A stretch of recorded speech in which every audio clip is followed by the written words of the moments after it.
Mesdames, Messieurs, bonsoir et bienvenue dans votre magazine Ciné. C'est un magazine 100% cinéma d'ici et d'ailleurs.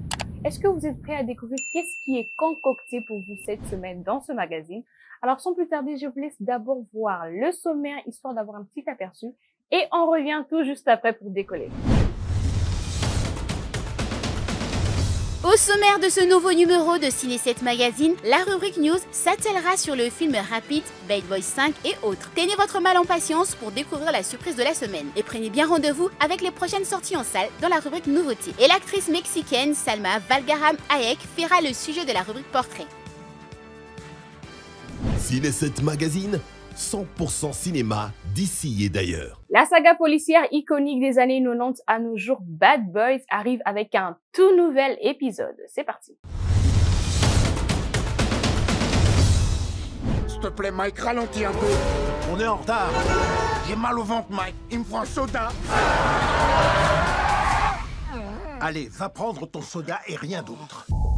Ces saucisses sont fraîches. Elles sont là depuis hier. J'en prends une. Rajoute-moi un peu de sauce. Qui ne connaît pas la franchise Bad Boys, arrivée en 1995 dans les salles obscures grâce au réalisateur Michael Bay, que l'on connaît pour Pearl Harbor, la saga Transformers ou encore Ambulance. Elle a cartonné au box-office. Avec sa suite sobrement intitulée Bad Boys 2, le duo Will Smith-Martin Lawrence a fait la joie de nombreux spectateurs avides d'action et d'humour. Il a fallu attendre 2020 pour retrouver les sergents Marcus Miles Burnett et Michael Eugene Mike Laurie dans Bad Boys for Life qui, devinez quoi, a lui aussi cartonné au cinéma. Cette troisième aventure a en effet rapporté 426,5 millions de dollars pour un budget estimé à environ 90 millions. Forcément, avec des tels chiffres, Hollywood n'est pas prêt à laisser sa poule aux œufs d'or de côté. 4 ans après For Life, Bad Boys Ride or Die arrive dans les cinémas du monde entier. Réalisé par le duo Adil et Bilal, le film divise cependant la critique. En effet, Bad Boys Ride or Die n'a pas forcément convaincu la presse spécialisée. Et au moment où le 4e épisode de la franchise affiche un score de 65% sur le Rotten Tomatoes, tandis que sa moyenne Metacritic s'élève à 54%. Mais comme souvent avec Bad Boys, le public semble ne pas partager les analyses de spécialistes. Sur Rotten Tomatoes, la note des utilisateurs atteint un impressionnant 96%. Avec un budget estimé à 100 millions de dollars, Ride or Die aurait rapporté plus de 400 millions de dollars à ce producteur. Forcément, à peu près tout le monde s'accorde à dire qu'une suite devait encore voir le jour. C'est bien possible, la franchise Bad Boy promet cependant aux cinéphiles de continuer et d'y s'étendre encore plus avec le temps, puisque la partie 5 est déjà dans la boîte pour cette année.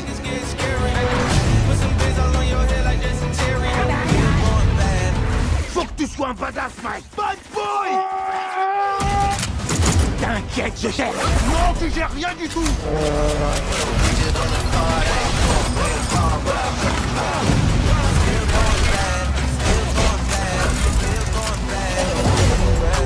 Ciné 7 Magazine, 100% cinéma d'ici et d'ailleurs. Les rendez-vous de tous les cinéphiles arrivent. La 78e édition du Festival de Cannes se tiendra du 13 au 24 mai 2025. Alors, ensuite.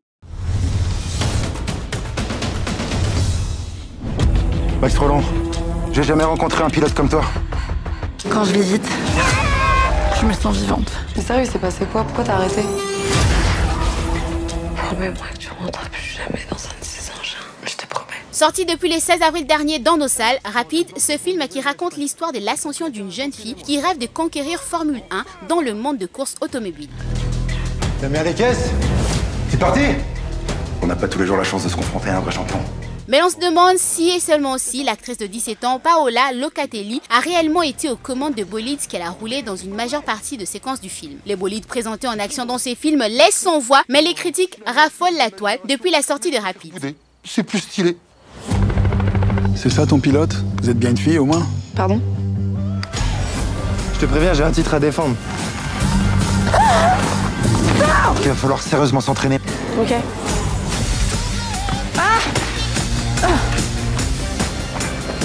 T'es prête? Bravo! Pardon, maman. Pour les cinéphiles, les bolides étaient conduits par une autre personne et non Paola. Soulignons par ailleurs que ce film d'1h38 est réalisé par Morgane Dalibert et met en scène Max qui a toujours aimé aller vite. Mais elle ne savait pas faire autrement et va s'adapter avec des bolides pour développer son talent.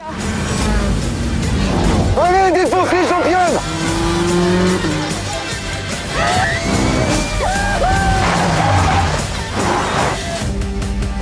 Ciné 7 Magazine, 100% cinéma d'ici et d'ailleurs. Jean-Claude Van Damme accusé de viol avec 5 femmes roumaines. L'affaire date de 2021 mais vient de refaire surface. Ensuite.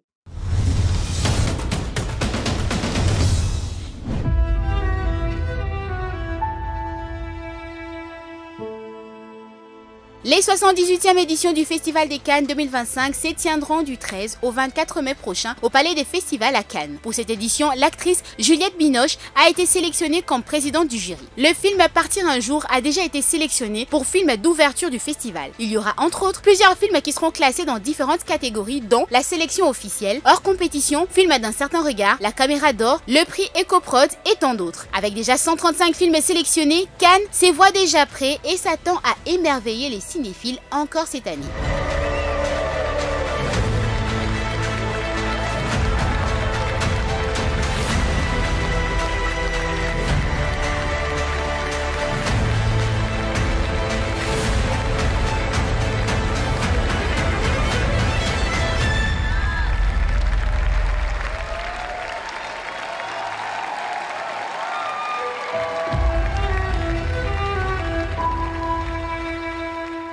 Ciné 7 Magazine, 100% cinéma d'ici et d'ailleurs. Place au projecteur dans la rubrique Gros Plan où nous allons retrouver l'interview du jour. C'est parti.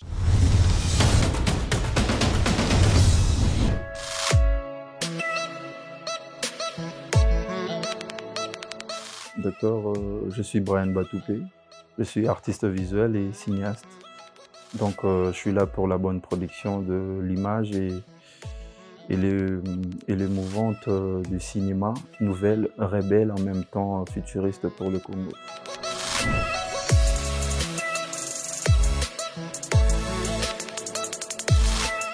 Déjà de 1, je crois pas aux hasards. Et c'est plus, ça vient de l'enfance. En fait, je suis parmi ces petits-là qui rêvaient de choses, qui faisaient leur propre film. On achetait des jouets pour rencontrer nos propres films, et puis je suis parmi ces enfants qui créaient leurs propres jouets, quoi. Donc c'est un rêve plutôt qui vient de trop loin. Ouais. Déjà ma mère qui était journaliste caméra-woman, elle était fan de films, et je crois que c'est quelque chose qui est une forme d'héritage et de transcendance.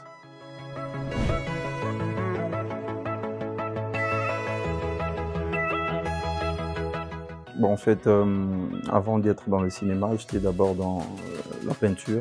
La peinture, je l'ai fait en humanité. Et puis, à l'université, je me suis vite remis sur cette inspiration de la photographie. Pourquoi? Quand j'étais petit, quand je le disais, ma mère, quand elle était caméra-woman, c'est moi qui l'ai photographiée.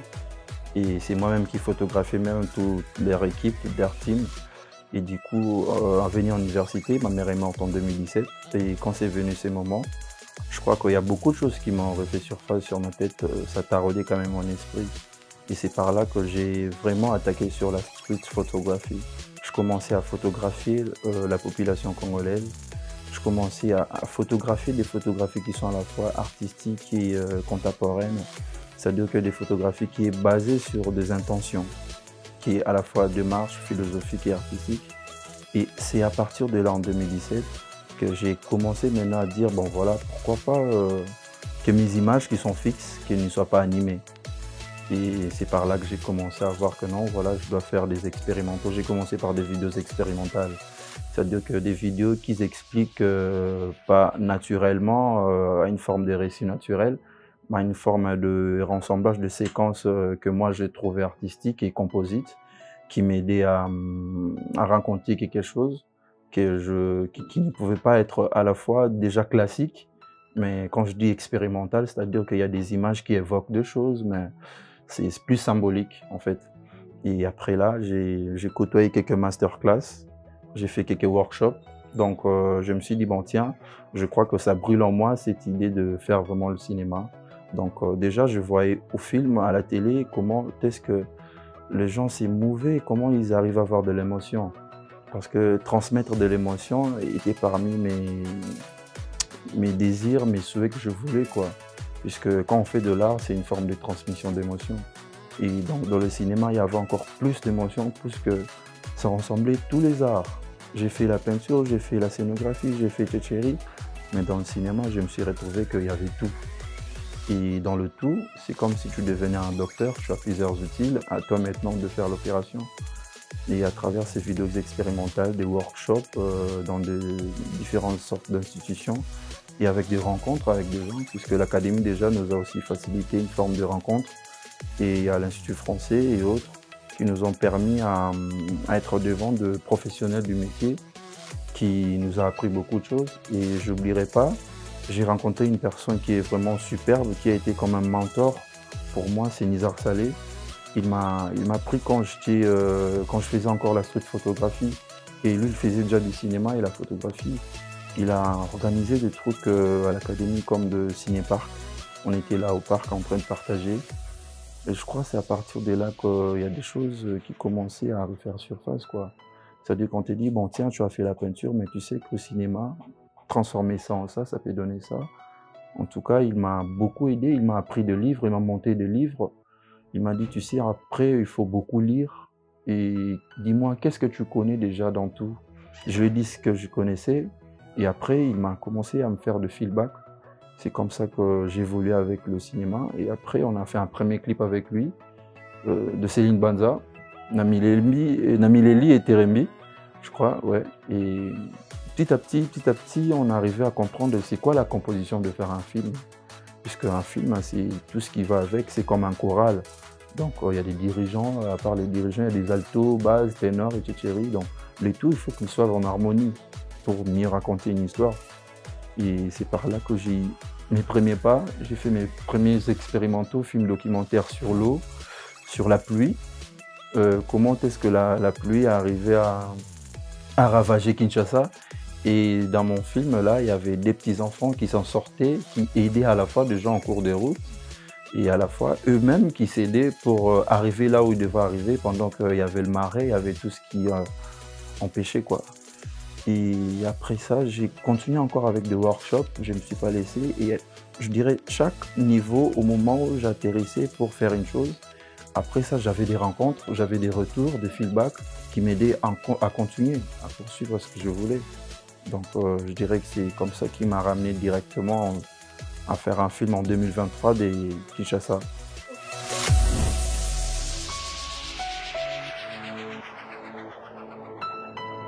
En fait, je dirais attaquer la société d'électricité au Congo, je dirais pour moi c'est une forme de mission minime. Pour moi, c'est pas ça trop qui compte parce que, comme je le dis, j'aime plus traiter des choses qui sont invisibles, que les gens n'arrivent pas à voir à un premier regard, que quand on leur montre ça, ils voient mieux, tu vois. Et du coup, pour moi, j'ai dit Kinshasa Jet de lumière parce que je l'ai traité métaphoriquement. C'est-à-dire qu'à Kinshasa, on arrive à voir dans cette parcelle, il y a du courant, mais dans l'autre, il n'y en a pas. Mais quand tu bouges pour venir là où il y a du courant, de l'autre côté, il y a du courant et puis de l'autre côté, il n'y a pas de courant. Du coup, même si tu es dans un balcon ou bien tu es à un immeuble au niveau 5e niveau, quelque chose comme ça, tu arrives vraiment à voir comment Kinshasa est en pentagone des lumières. Tu vois, là-bas, il y a de lumière, ici, il n'y a pas de lumière. Et des fois, ici, ça s'arrête. Et c'était au même moment, on était en pleine fête, que je voyais des jets de lumière dans la maison. J'ai fait comment l'animation des jeux de lumière faisait ces jeux de vice-versa, aller-retour. Et directement, comme on dit, l'inspiration est sensible. Il faut être sensible. Quand on est artiste, il faut avoir la sensibilité. La sensibilité, c'est de prêter oreille visuelle pour comprendre ce qui se passe en 360 de ton environnement. Et c'est par là que j'ai vu des jeux de lumière qui faisaient ces jeux-là. Je me suis dit, tiens, ça ressemble au courant de la RDC. Du coup, ça vient, du coup, ça part. Donc, c'est vraiment un jeu, quoi. C'était même dans les rues. Des fois, il y a des petits enfants qui crient, ouais, courrier. À un moment, EKI, tu vois. Et c'est à partir de là que je me suis inspiré. Je me suis dit, tiens, je veux faire un film qui va montrer le côté invisible, comment le courant est comme ça.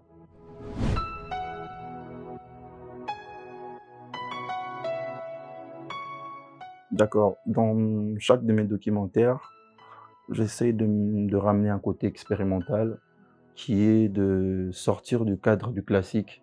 J'en vais pas au style ou bien aux techniques, système classique de documentaire Mais après, tu vois, on va pas toujours continuer sur une même chose, quoi. Bon, des fois aussi, j'ai horreur de la monotonie.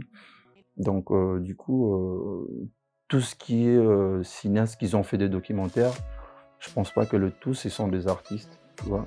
Donc, chacun avait son regard. Faire de films, c'est pas obligé d'être artiste, hein. Tu peux être docteur, avocat, quoi que ce soit. Et chacun ramène son regard. Et dans le classique, moi, j'ai ramené plus mon côté expérimental, artistique. Donc, ces côtés-là visent à donner forme à des choses qui sont... c'est donner forme à des choses qui sont un peu abstraites, tu vois, parce que la peinture abstraite, déjà, quand on fait une peinture abstraite, c'est l'artiste connaît les vibrations et les choses qu'il va avec. C'est lui qui t'explique ça. Mais du coup, dans le documentaire, c'est que j'ai vraiment voulu ramener, c'était ça. C'était un regard. À la fois, les gens ne pourraient pas directement voir classiquement la chose, mais poser une question, pourquoi ça, c'est comme ça? Plus il y a beaucoup de questions, plus ça va.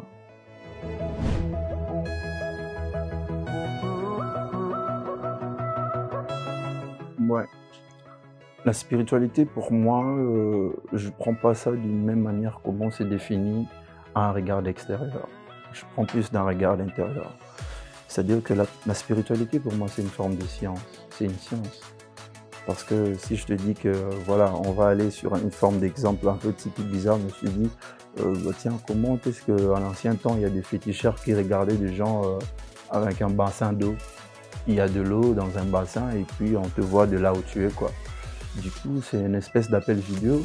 Aujourd'hui, on en voit qui est un peu transformé, mais en ancien temps, on considérait ça comme de la sorcellerie, quoi. Mais du coup, tu imagines le pixel qui était là. Tu vois la personne trop claire, tu entends même ce qu'il dit, mais il n'y a pas de son branché quelque part. Voilà, après, il fallait voir pourquoi ça se passait comme ça et comment le transformer.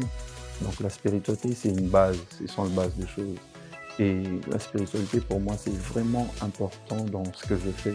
Pourquoi ça explique en termes d'énigmes ce que je veux faire comprendre aux gens, mais qui n'arrivent pas à comprendre. Mais à travers des exemples spirituels, je pousse aux gens d'évacuer dans leur tête cette idée de le prendre négativement, mais plutôt positivement.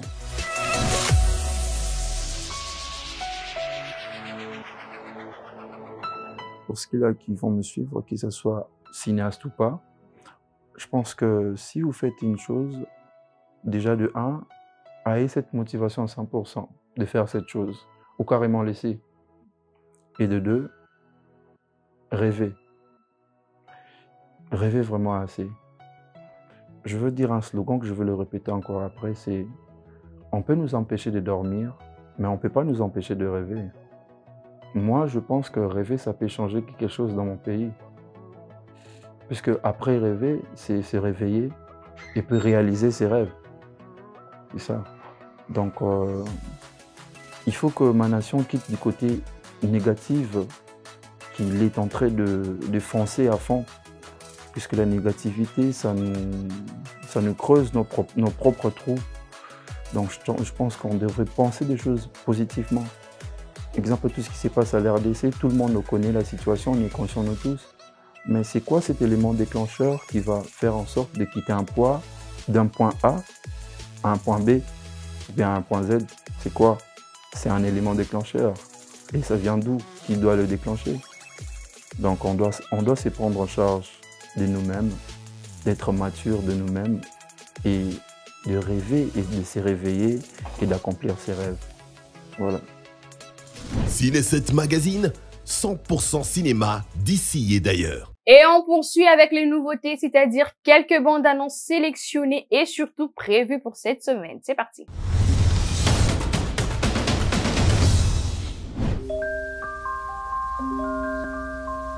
Raindrops on roses and whiskers on kittens, bright copper kettles and warm woolen mittens. Autre chose sur votre personne? Brown paper packages tied up with strings. These are a few of my favorite things. Vous pouvez m'expliquer ça? Sérieusement, de la crème solaire?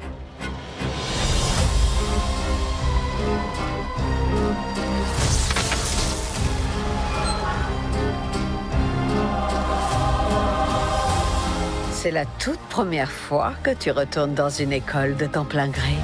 Qu'est-ce que ça te fait? C'est comme revenir sur la scène du crime. Salut, coloc! Je sais déjà où sont enterrés les cadavres.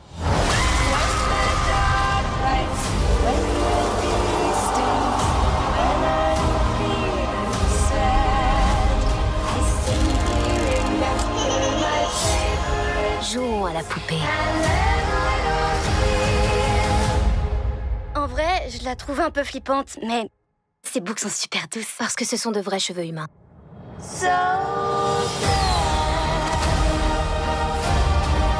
Là où règne le meurtre et le chaos, il y aura toujours un Adams. Chaque famille a ses secrets obscurs, mercredi. Et les secrets peuvent avoir des conséquences mortelles.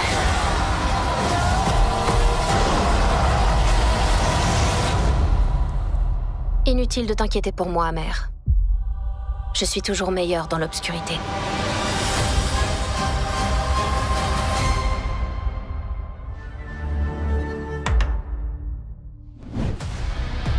Monsieur le Premier ministre. Monsieur le Président. Ce sera notre tout premier duo. Notre duo. Oui, je suis Dr. Dre et vous Eminem, et on monte ensemble sur scène pour la première fois. C'est moi Eminem. C'est quoi votre problème? Vous vous croyez supérieur à tout le monde? Vous êtes chef des armées, pas DJ à Las Vegas. Bon, ok, vous n'aimez pas mes films. Je n'ai vu aucun de vos films. Et pourtant, tout le monde me dit que j'ai l'air cool avec une arme. En plastique. C'est quoi? J'aime pas ça du tout. Oh purée.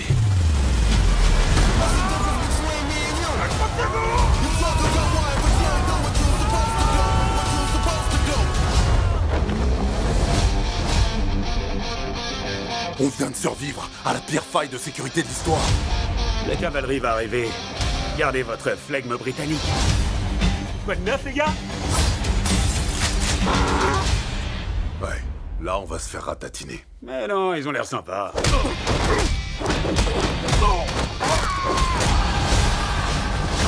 Des tas de gens veulent votre mort.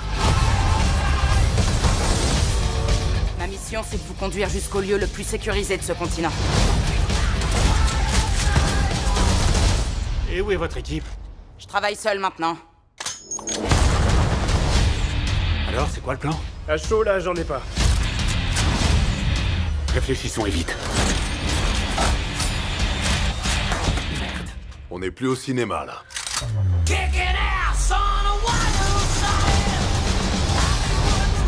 Votre main!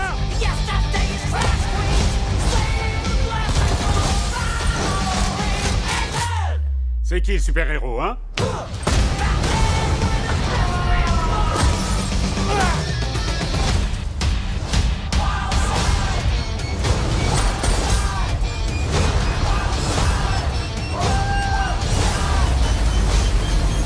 C'est dingue, vous êtes encore en vie? C'est ça le flegme britannique!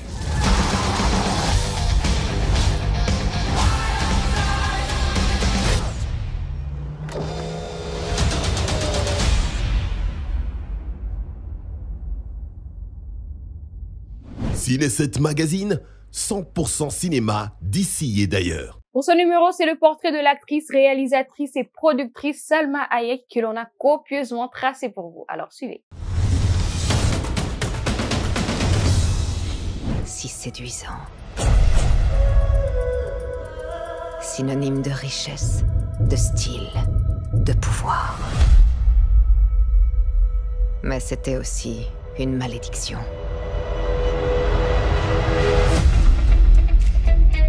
J'ai été un Gucci toute ma vie.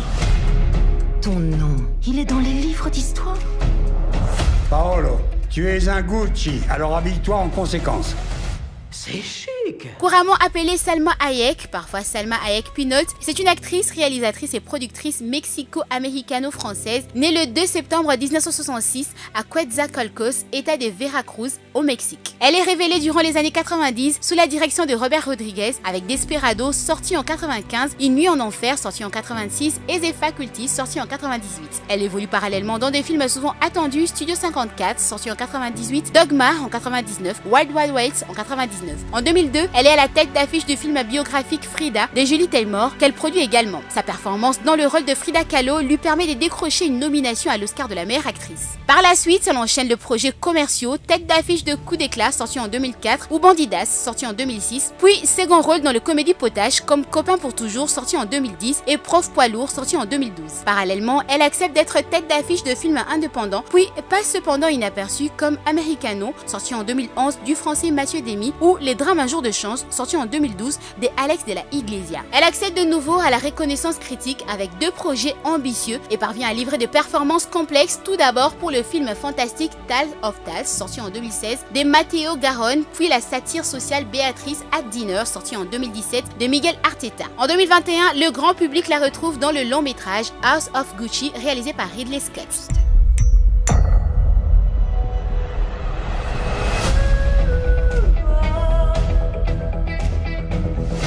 Sais-tu garder un secret? Au nom du Père, du Fils et de la maison Gucci. Ciné7 Magazine, 100% cinéma d'ici et d'ailleurs. Et oui, chers amoureux du cinéma, comme vous pouvez le constater, nous sommes à la fin de ce numéro de Ciné7. J'espère que les actualités vous ont plu, car on se retrouve la semaine prochaine pour de nouvelles découvertes. Entre-temps, portez-vous bien et bonne suite de programmes sur Une Heure Télévision. Bye bye.